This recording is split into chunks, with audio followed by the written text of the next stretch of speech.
Back students, आज हम लोग एक्सरसाइज 4.2 के क्वेश्चन नंबर 5 और 6 को सॉल्व करेंगे।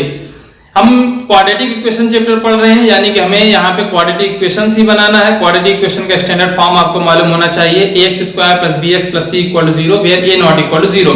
तो देखिए हमारा फिफ्थ क्वेश्चन है, मोस्ट इंपोर्टेंट क्वेश्चन है for the point of view of your examination. The altitude of a right triangle is 7 centimetre less than it's base. एक राइट एंगल ट्रायंगल दिया गया है। इस राइट एंगल ट्रायंगल के तीन components हम जानते हैं। राइट एंगल ट्रायंगल में ये परपेंडिकुलर साइड आल्टीट्यूड कहलाती है, ये हमारा बेस है, और ये हाइपोटेनस लार्जेस्ट साइड होती है, यानी कि राइट एंगल के अपोजिट साइड, राइट एंगल के सामने वाली साइड को हम लोग हाइपोटेनस कहते हैं। तो हमने सिर्फ एक वेरिएबल इंट्रोड्यूस किया है, हमने माना है कि base of this right angle triangle is x। तो इसका जो आल्टीट्यूड होगा वो बेस से 7 सेंटीमीटर कम, यानी x-7 हो जाएगा, और हाइपोटेनस तो 13 दिया गया क्लियर कट। अब हमें यहाँ पे क्या अप्लाई करना है, आप देखिए, जैसे ही आपको राइट एंगल ट्रायंगल मिले तो आप लोग हमेशा पाइथागोरस थ्योरम को अप्लाई करेंगे।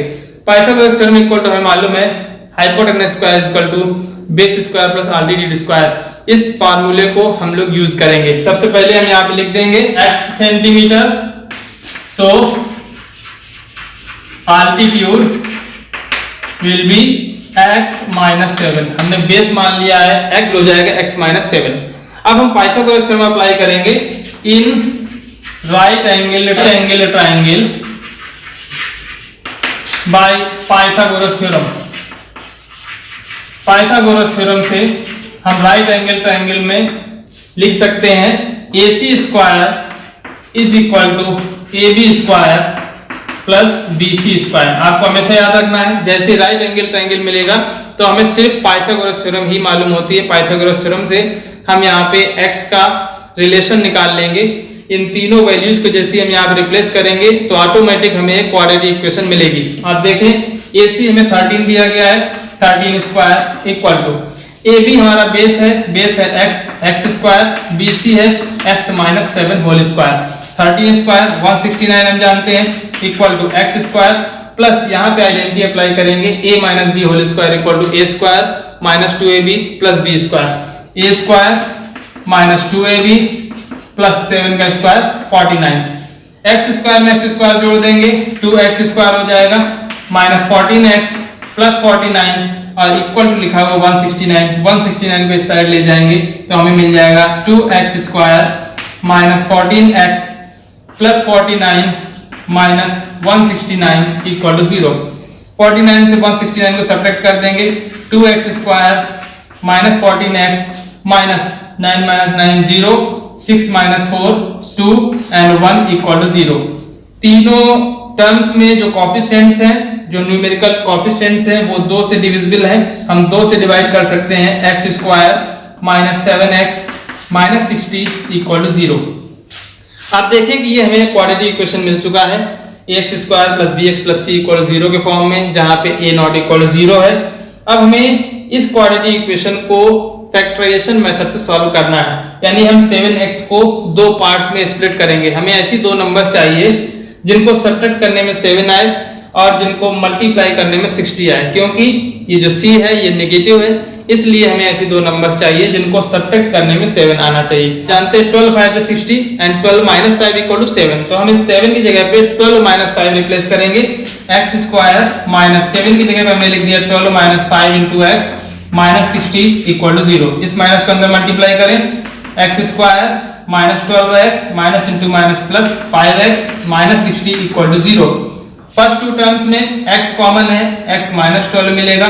लास्ट 2 टर्म्स में 5 कॉमन है, x - 12 मिलेगा इक्वल टू 0।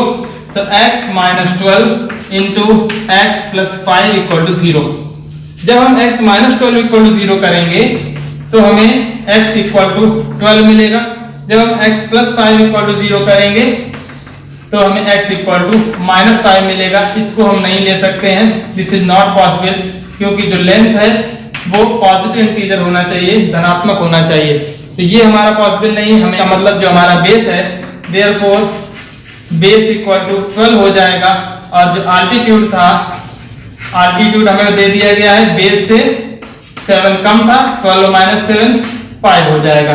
तो हमें तीनों साइड्स मिल गई 13 12, 5 तीनों साइड्स हमारी इस राइट एंगल ट्रायंगल की हमें मिल चुकी हैं। आप चेक कर सकते हैं 13 square equal to 12 square plus 5 square आप करके देखें, दोनों बराबर होंगे, तो हमारा आंसर सही है। क्वेश्चन नंबर 6 में कहा जा रहा है a cottage industry produces a certain number of poultry articles in a day.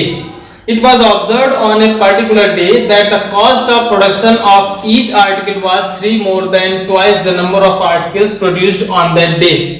If the total cost of production on that day was rupees 90, find the number of articles produced and the cost of each article. ये cottage industry है और इस cottage industry में production के बारे में बताया जा रहा है। It was observed on a particular day. एक दिन ये ऑब्जर्व किया गया that the cost of production of each article was, एक आर्टिकल की कॉस्ट थी जो वो 3 more than twice the number of articles produced on that day.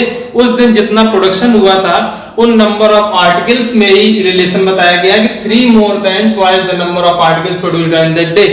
अगर हम ये मान लें let the number of articles produced in a day is x, तो कॉस्ट ऑफ वन आर्टिकल हो रही है 3 more than twice the number of articles, यानी 3 more than twice the number of articles. ये इंपॉर्टेंट चीज है।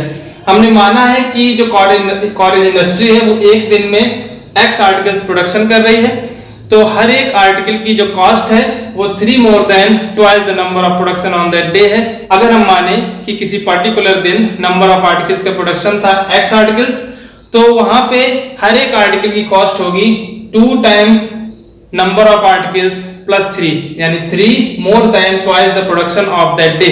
So 3 plus 2x हम यहाँ पे कॉस्ट ऑफ आर्टिकल मानेंगे। अब उसके बाद कहा जा रहा है if the total cost of production on that day was rupees 90, total cost कैसे निकाली जाएगी? हमें नंबर ऑफ आर्टिकल्स मालूम है और एक आर्टिकल की कॉस्ट मालूम है। आ गया if the total cost of production on that day was rupees 90, total cost कैसे निकाली जाएगी? हमें एक आर्टिकल की कॉस्ट मालूम है और नंबर ऑफ आर्टिकल्स मालूम है। अगर हम नंबर ऑफ आर्टिकल्स में एक आर्टिकल की कॉस्ट मल्टीप्लाई कर दें तो हमें टोटल कॉस्ट 90 रुपीज मिल जाएगी। तो हम लोग क्या करेंगे, हम number of articles into cost of one article equal to 90 rupees लिखेंगे। हमें लिख सकते हैं total cost equal to 90 rupees, और कॉस्ट कैसे निकलेगी? इतने x आर्टिकल्स हैं एक दिन में प्रोडक्शन और एक आर्टिकल की कॉस्ट है 3 more than twice the number of articles, 3 plus 2x equal to 90. Multiply कर दें 3x plus 2x square equal to 90, इस तरफ ले आएंगे 2x square plus 3x minus 90 equal to 0। आप देखें ये हमें एक क्वाड्रेटिक इक्वेशन मिल चुकी है। इस क्वाड्रेटिक इक्वेशन को हमें सॉल्व करना है। 2x square plus 3x minus 90 equal to 0। यहाँ पे हमें a equal to 2 मिल रहा है, b equal to 3, c equal to minus 90 और AC की वैल्यू मिल रही है -180। यानी दो नंबर चाहिए जिनको मल्टीप्लाई करने पे 180 आए और जिनको सब्ट्रैक्ट करने पे हमें 3 मिले।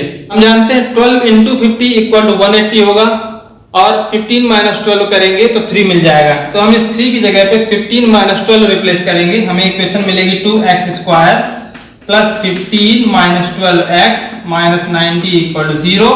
सो 2x square plus 15x minus 12x minus 90 equal to 0। First two terms में से कुछ कॉमन देखेंगे और लास्ट टू टर्म्स में कुछ कॉमन देखेंगे। आप देखें फर्स्ट टू टर्म्स में हमें x कॉमन दिख रहा है, हमने x कॉमन निकाला, देखें तो बच जाएगा 2x प्लस 15, 2x प्लस 15।